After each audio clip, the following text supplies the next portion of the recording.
හොඳයිලනේ එන මෝදල් කියලා දෙන්නම් කොහොමද වීඩියෝ ෆයිල් එකක් ඉමේජ් ෆයිල් එක ඇතුලේ හංගගන්න කියලා. ඉතින් මේක ගොඩක් වැදගත් වෙනවා ඔයාගේ ෆයිල්ස් වල ප්‍රොටෙක්ෂන් එකට වගේම ෆයිල්ස් නැතිවීම වළක්වා ගැනීමට. ඔයාලා දන්නවා එන්ක්‍රිප්ෂන්ස් මෙතන නැත්නම් ක්‍රිප්ටෝග්‍රැෆි මෙතඩ්ස් වලින් කරන්නේ ෆයිල්ස් වලට යන පාත් එක වහිර කිරීමක් පමණයි. නමුත් ඇක්සස් එක නවත්තන්න බෑ. මේකෙදි කරන්නේ ඇටැක් එකේ S2 රවට්ටන එක. ඉමේජ් ෆයිල් එක ඇතුලේ එයා කවදාවත් හිතන්නේ නැහැ වීඩියෝ එකක් තියෙයි කියලා. එයා හිතන්නේ ඒක ඇතුලේ ඉමේජ් එකක් විතරයි තියෙන්නේ කියලා.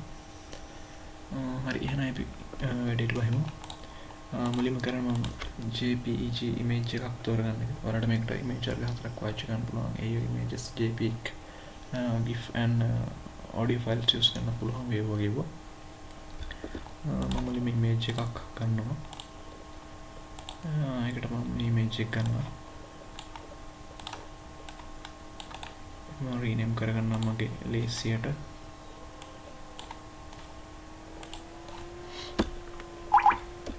img jpeg එක තමයි ඉමේජ් එක. මම black ඉමේජ් එකක් මගේ ෆෝන් එකෙන් ගත්ත එකක්.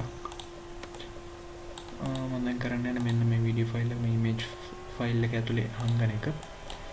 ඒකට මම මුලින්ම මේ ඉමේජ් එක zip කරගන්නවා. ඒකට මම ෆෝල්ඩර් එකක් හදනවා.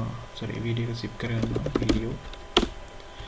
මේකට මේ ඉමේජ් වීඩියෝ එක දාලා zip කරගන්නවා.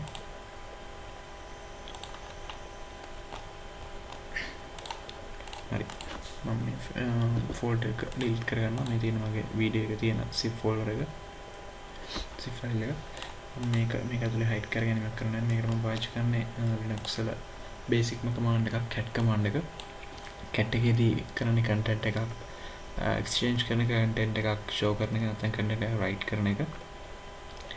ඉතින් මම දැන් කරන්න යන content එකක් shift කරන නැත්නම් exchange කරන එක. මම මේකට cat command එක use කරනවා.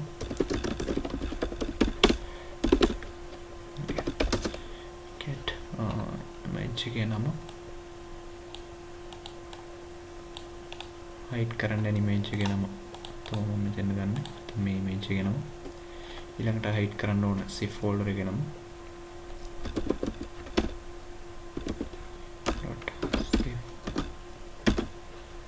ඊළඟට අලුත් image file එකේ නම මම මේකට නම දෙන්න.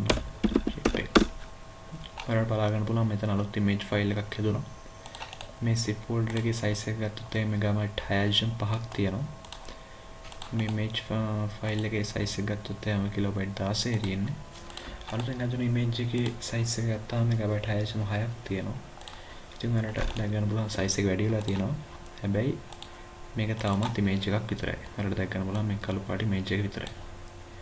attack එක කවදාවත් හිතන්නේ නැහැ මේක ඇතුලේ video file එකක් කරලාගේ data file එකක් හරි තියෙනවා කියලා. හරි. දැන් අපි hide කරගත්තා. මම ඔයාලට කියලා දෙන්නම් කොහොමද මේ hide කරගත්තු data ටික ආපහු එළියට ගන්න කියලා. නැත්නම් unzip කරගන්න කියලා. ඒකට ඔයා simple command එකක් තියෙන්නේ unzip කියන command එක. content එක ගන්න. unzip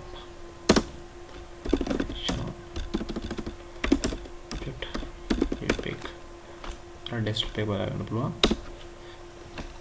මේ තියෙන අලුතෙන් හැදුන වීඩියෝ ෆයිල් එක ඇතුලේ අපි හංගපු වීඩියෝ එක තියෙනවා. කිසිම ඩැමේජ් එකක් වෙලා නැහැ.